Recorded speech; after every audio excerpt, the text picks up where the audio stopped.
the mistakes, the heartaches, the setbacks. As long as you are walking this earth, you will go through these challenges. Don't accept the faults. Don't give yourself the benefit of the doubt. You've got to be your own harshest critic and hold the line. Right? It's like when you're young and they see you, and it's like even when you start out doing what you're doing, you could be talented, right?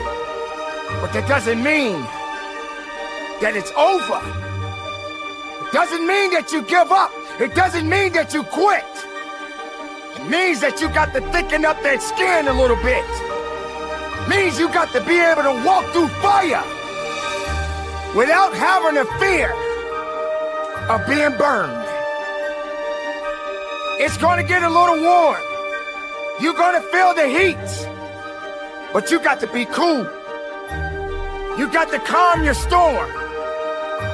You got to weather the storm. And know that your purpose in this world is meaningful. Figure at least this way I'll see what I'm going to hit. Fall forward. This is what I mean. Reggie Jackson struck out 2,600 times in his career, the most in the history of baseball. But you don't hear about the strikeouts. People remember the home runs. Fall forward. Thomas Edison conducted 1,000 failed experiments. You know that? Because the 1,001st was the light bulb. Fall forward.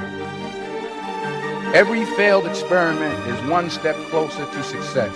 You've got to take risks, and I'm sure you've probably heard that before, but I want to talk to you about why that's so important. I got 3 reasons. First, you will fail at some point in your life. Accept it.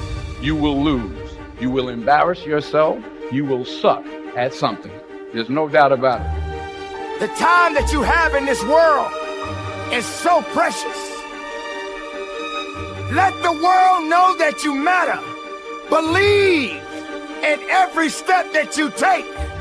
And if you stumble and fall, remember the ground will never apologize to you. So get up, carry on, and understand and know that your work is not done yet.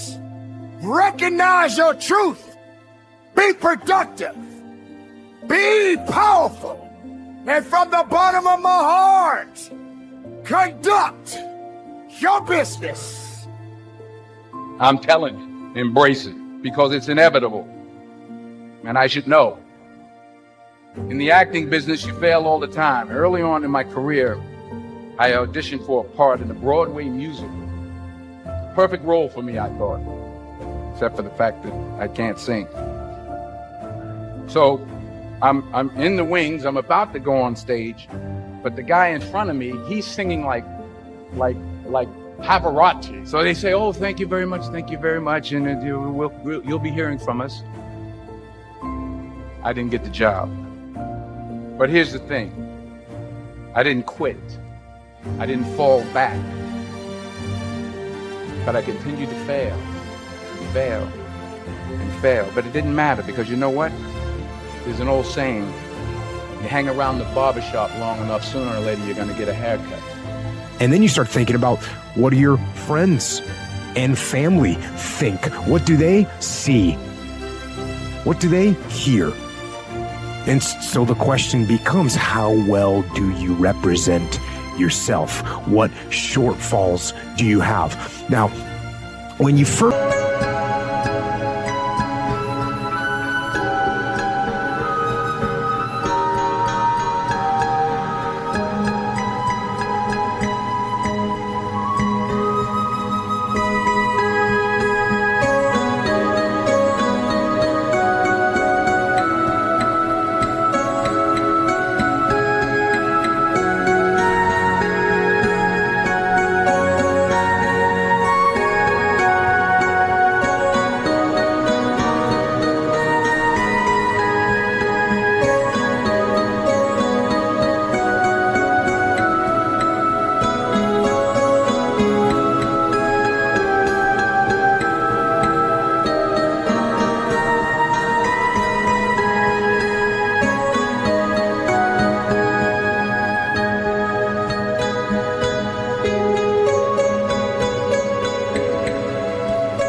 first start looking, it's like you're looking at an overgrown lawn.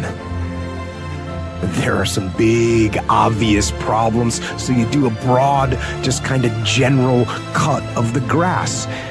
You fix some of the big, easy problems that are obvious.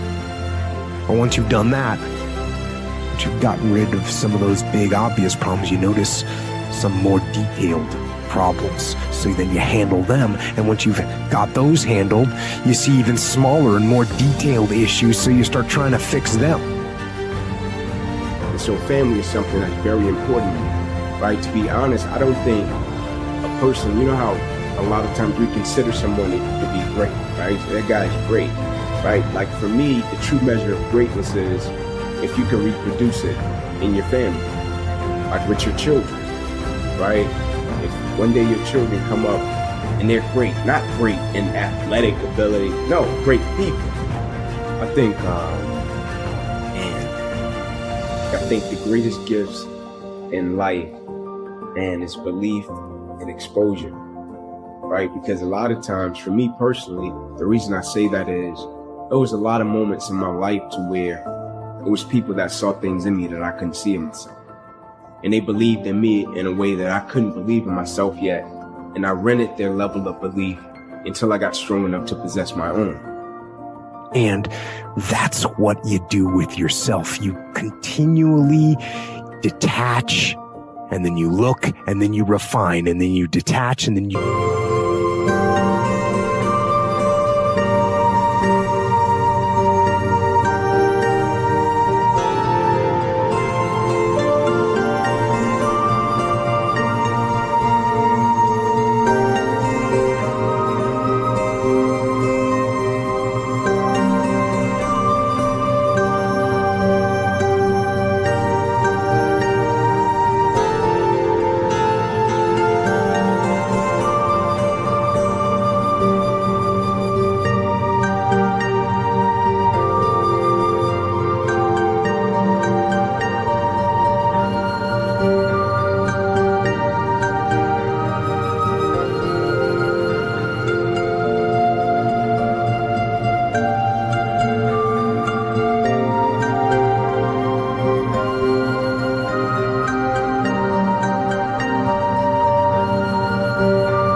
look and then you refine, and then you detach and then you look and then you refine.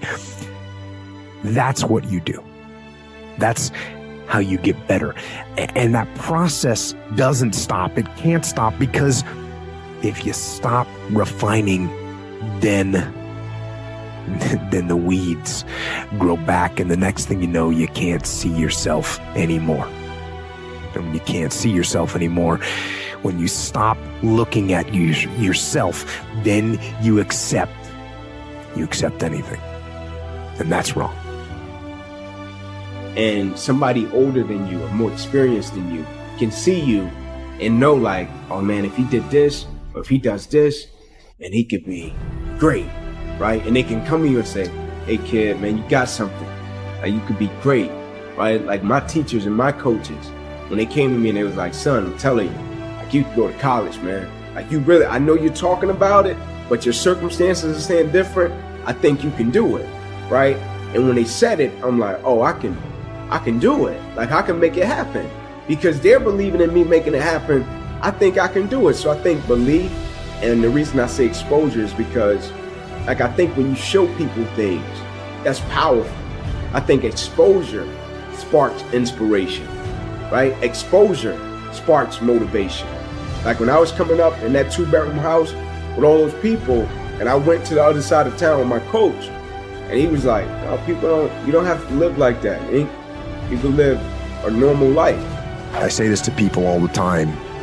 Most important here is, it isn't me, it's you. And sure, you may have grabbed some little foothold from the podcast or from one of the books, but it isn't me that changes you, it's you. You set the small goals, you achieve those goals, then set some more and achieve those, and set some more goals, maybe a little bit bigger, but not that much bigger. Just start. Start small. Start with changing tomorrow morning, just tomorrow morning. Get that squared away. And then move on to the next day and the next, and move your life to a better place. One little step